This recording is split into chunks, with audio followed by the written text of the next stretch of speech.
The racing action started with the late model sportsman race. Off the start, it was Burt Belter and Jason Furrow leading off the field in their 221 cars. Then there was a battle for third between Justin Caden and Perry Bettino. Justin Caden would eventually get the advantage. Then we had the first caution come out when Burt Belter spun out.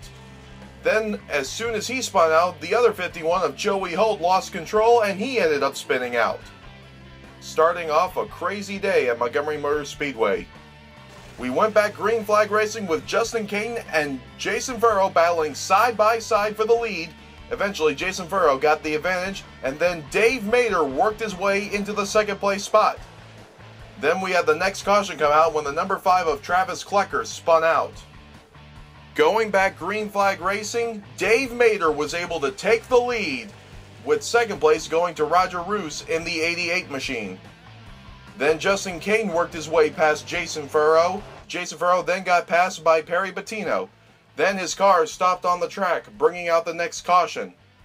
Going back green flag racing, Dave Mader had the lead with Justin Caden running in second place. But watch this, off turn number 4, Justin Caden gets loose, Roger Roos is right there, he gets a little airborne, and both of them bring out the next caution. On the restart, Justin Caden was able to take the lead from Perry Bettino, and after that there was no stopping him as he took home the checkered flag with Perry Bettino finishing in second and Dave Mader finishing in third. The next race after that would be the street stock race, and it was sure packed full of action. Off the start, it was Dwayne Wessenberg and Brian Hutchinson leading off the field. And watch this as they enter the back straightaway. Davey Lynn and Brian Hutchinson are battling side by side. Brian Hutchinson scrapes the wall protection and drops back a few spots. He would have to work his way back up through the field. Also working his way through the field was the number 6 of Charles Davis as he passed the 88 of Bubba Nesbitt.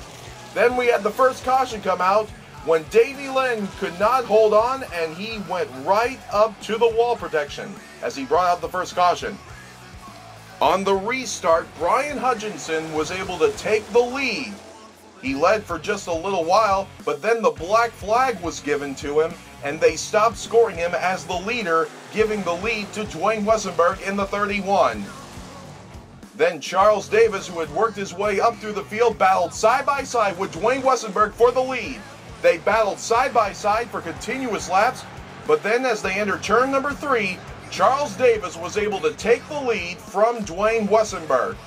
Then he had to get around the 38 of Brian Hutchinson, and that definitely proved not to be an easy task as Brian Hutchinson was doing everything he could to keep Dwayne Wessenberg and Charles Davis right behind him. Watch this. Charles Davis is right there on Brian Hutchinson's back bumper. He gives a little tap, taps him again, and goes underneath him, coming off turn number 4. And Charles Davis is going to make the pass on Brian Hutchinson.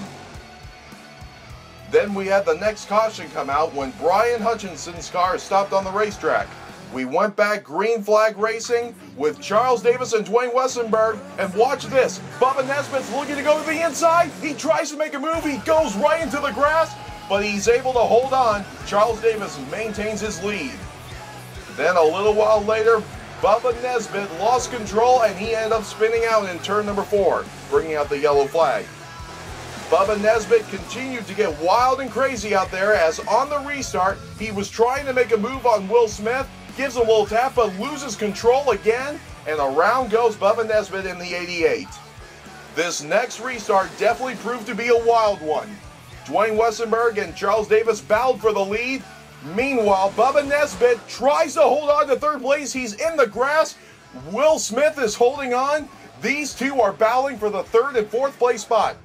And coming off turn number 4, watch this. They're coming off the turn. They're side by side. They make contact. And right into the infield wall goes Bubba Nesbitt and Will Smith. Thankfully, both drivers were A-OK. And that was definitely one wild ride for both drivers. On the restart, it was a 2-car battle between Dwayne Wessenberg and Charles Davis.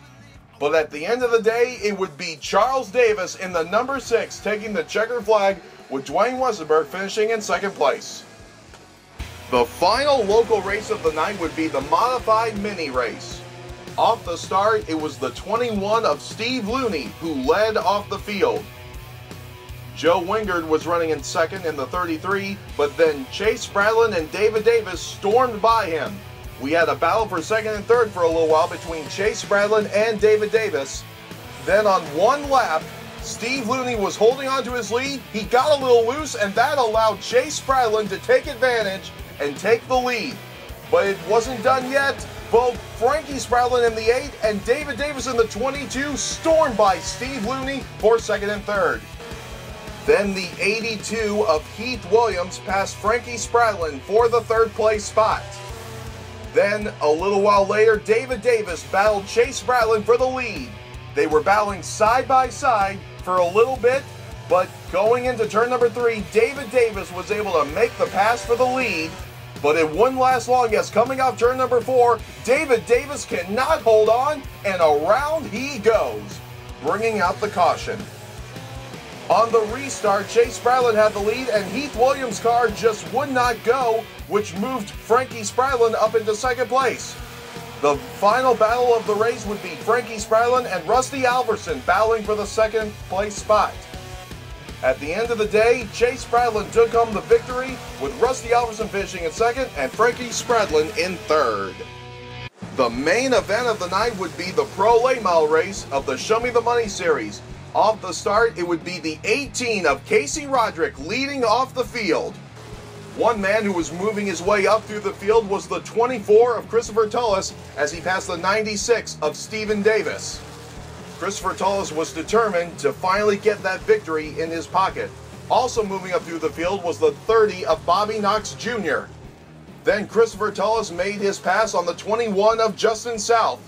Then Christopher Tullis got passed back by Justin South, and then he took his car to the pits because something went wrong on his car.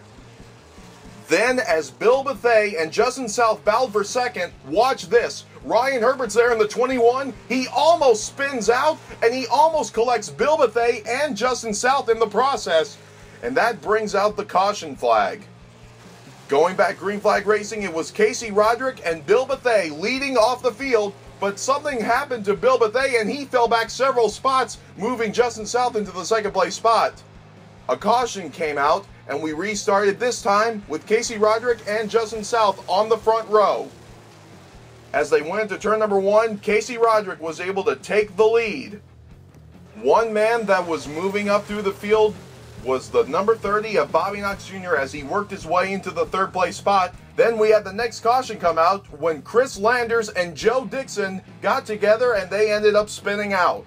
On the next restart, this proved to be the highlight of the night.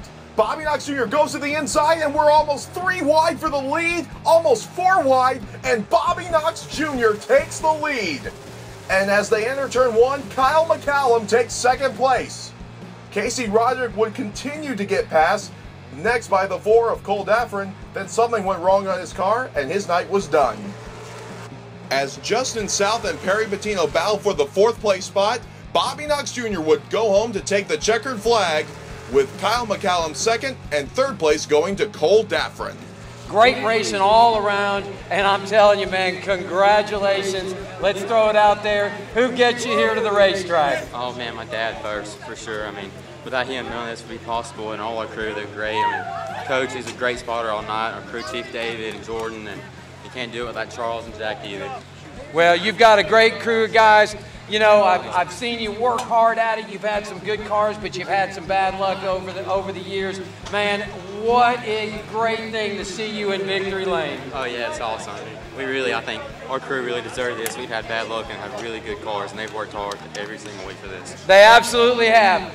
Bobby Knox Jr. brings home Independence Day 75 lapper. Good job, brother.